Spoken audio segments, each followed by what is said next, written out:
Shalom, demeurez bénis au nom de Jésus. Écoutez, il y a deux choses très importantes dans la vie chrétienne à ne pas négliger. Quelles sont ces deux choses-là?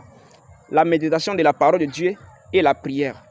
Et la différence entre la méditation de la parole de Dieu et la prière, c'est que la méditation, quand quelqu'un est en train de méditer la parole, il est en train de lire la parole de Dieu, c'est que tu es en train d'écouter Dieu, tu es en train de dire à Dieu de te parler. Maintenant, si un homme est en train de prier, c'est la personne qui communique à Dieu. Si nous prions, c'est à nous qui communiquons, c'est nous qui parlons à Dieu. Donc pendant les prières, c'est l'homme qui communique, c'est l'homme qui parle à Dieu. Et ce qu'on doit faire premièrement entre les deux choses, c'est la méditation de la parole. On doit lire la parole de Dieu pour mettre en pratique. On doit lire la parole de Dieu pour connaître la volonté de Dieu, pour avoir la foi, pour pouvoir prier dans les bonnes conditions, prier selon la volonté de Dieu, adresser des bonnes paroles à Dieu. Donc la prière et la méditation de la parole de Dieu, ce sont des choses très très importantes dans la vie chrétienne à ne pas négliger. Aujourd'hui, on est dans une génération où les chrétiens ne s'intéressent plus à la parole de Dieu. Ils écoutent la parole de Dieu seulement que les jours de dimanche. D'autres même, ils vont à l'église avec leur Bible. Au retour, ils oublient leur Bible à l'église et puis ils reviennent. Ça ne leur dit rien. Il y a d'autres qui vont à l'église, ils vont se retourner sans rien saisir au monde de la parole de Dieu. Ça ne leur dit rien. C'est leur téléphone qui les intéresse. Alors que la Bible dit, dans Josué chapitre 1, le verset 8, que ce livre de loi ne s'éloigne pas de ta bouche. Médite-la jour et nuit.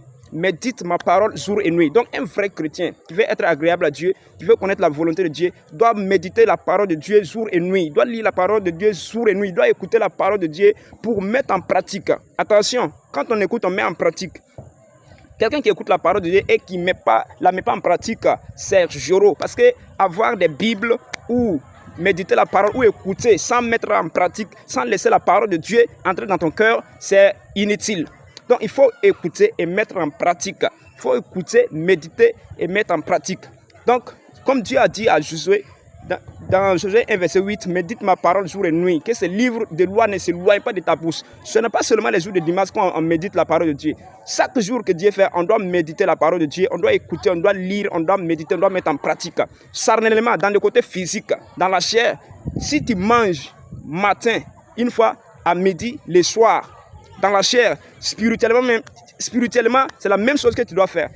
Ton âme aussi doit être nourrie matin, midi, soit si tu manges 4 fois par jour dans la chair, dans la parole de Dieu, ton âme aussi doit nourrir ton âme 4 fois. Si tu manges 6 fois dans la chair, ton âme aussi doit être nourrie par la parole de Dieu 6 fois. Donc, ce qu'on fait dans la chair, dans le côté spirituel, c'est la même chose. La parole de Dieu, la Bible dit que la parole de Dieu, c'est ce qu'on prend pour nourrir notre âme, notre esprit. Donc, physiquement, si tu ne peux pas rester du matin jusqu'au soir sans manger 4 fois, spirituellement, c'est la même chose. Donc, si tu as faim, physiquement, spirituellement, il faut savoir que ton âme a faim. Donc, tu manges 6 fois. Dans la chair, spirituellement, ton âme doit manger 6 fois. Ça veut dire que tu dois méditer la parole de Dieu 6 fois. N'attends pas seulement les jours de dimanche, les jours où il y a veillé. Non. Un vrai chrétien n'attend pas les jours de dimanche pour lire la parole de Dieu.